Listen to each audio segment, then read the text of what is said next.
वे Amphipolis तथा Apollonia पार कर थिस्सलुनीके पहुंचे, जहां यहूदियों का एक सभागृह था। पौलुस अपनी आदत के अनुसार वहां उनसे मिलने गया।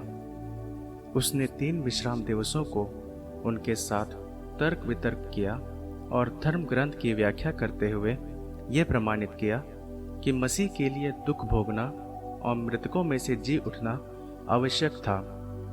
उसने ये भी कहा, यही ईसा मसीह हैं जिनका मैं आप लोगों के बीच प्रचार करता हूँ। उनमें कुछ लोगों ने विश्वास किया और वे पौलुस तथा सीलस से मिल गए। बहुत से ईश्वर भक्त यूनानियों और अनेक प्रतिष्ठित महिलाओं ने भी यही किया। इससे यहूदी ईर्ष्या से जलने लगे और उन्होंने बाजार के कुछ गुंडों की सहायता से भीड़ एकत्र की और नगर में दंगा खड़ा कर दिया। वे पौलुस और सीलस को नगर सभा के सामने पेश करने के उद्देश्य से यासोन के घर आ धमके। उन्हें ना पाकर वे यासोन और कई भाइयों को ये चिल्लाते हुए नगर अधिकारियों के पास खींच ले गए, वे लोग सारी दुनिया में अशांति फैला चुके हैं और अब वहां पहुंचे हैं। यासोन ने उन्हें अपने यहां ठहराया। वे सब कैसर के आदेशों का विरोध करते हुए कहते हैं कि ईसा नामक कोई और राजा है। ये सुनकर भीड़ और अधिकारी उत्तेजित हो गए। उन्होंने यासोन और दूसरों से जमानत ली और उन्हें जाने दिया। भाइयों ने उसी रात पौलुस और सीलस को बेरैया भेजा। वहां पहुंचने पर वे यहूदियों के सभागृह गए। ये यहूदी थिस्सलुनीके के यहूदियों से अधिक उदार थे। वे बड़ी उत्सुकता से सुसमाचार सुनते थे और इसकी सच्चाई की जांच करने प्रतिदिन धर्म ग्रंथ का परिशीलन करते थे। उनमें बहुत लोग विश्वासी बन गए। इसके अतिरिक्त बहुसंख्यक प्रतिष्ठित गैर यहूदी महिलाओं और पुरुषों ने भी ऐसा ही किया। जब थिस्सलुनीके के यहूदियों को ये पता चला कि पौलुस बेरैया में ईश्वर के वचन का प्रचार कर रहा है, तो वे भी वहां लोगों को उभारने और उत्तेजित करने आए। इसलिए भाइयों ने पौलुस को तुरंत समुद्र के तट भेजने का प्रबंध किया। सीलस और तिमिथी वहीं रह गए। पौलुस के साथी उसे एथेंस ले चले और उसका ये संदेश लेकर लौटे कि जितनी जल्दी हो सके सीलस और तिमिथी मेरे पास चले आएं। जब पौलुस एथेंस में उनकी प्रतीक्षा कर रहा था, तो उसे शहर में देव मूर्तियों की भरमार देखकर बहुत क्षोभ हुआ। इसलिए वो न केवल सभागृह में यहूदियों तथा ईश्वर भक्तों के साथ, बल्कि प्रतिदिन चौक में आने जाने वाले लोगों के साथ भी तर्क वितर्क करता था। वहां कुछ एपिकूरी तथा स्तोइकी दार्शनिकों से भी उसका संपर्क हुआ।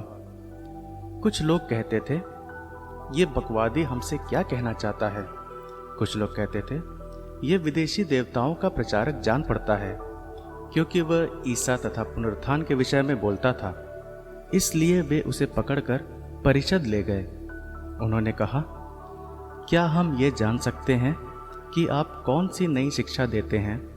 आप हमें अनोखी बातें सुनाते हैं। हम जानना चाहते हैं कि उनका अर्थ क्या है, क्योंकि एथेंस के सब निवासी और वहां के रहने वाले विदेशी नई नई बातें सुनाने अथवा सुनने के अतिरिक्त और कोई काम नहीं करते थे।